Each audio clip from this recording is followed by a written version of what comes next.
Assalamualaikum warahmatullahi wabarakatuh. Saya Melanie Dwi Anissa dari Pangkalan MTS Miftahul Ulum akan membuat kerajinan dari bahan bekas.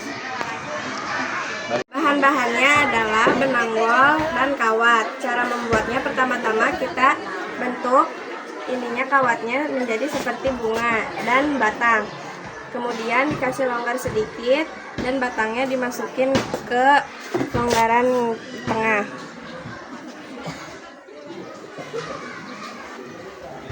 Lalu ininya diputar-putar, dililit sampai selesai.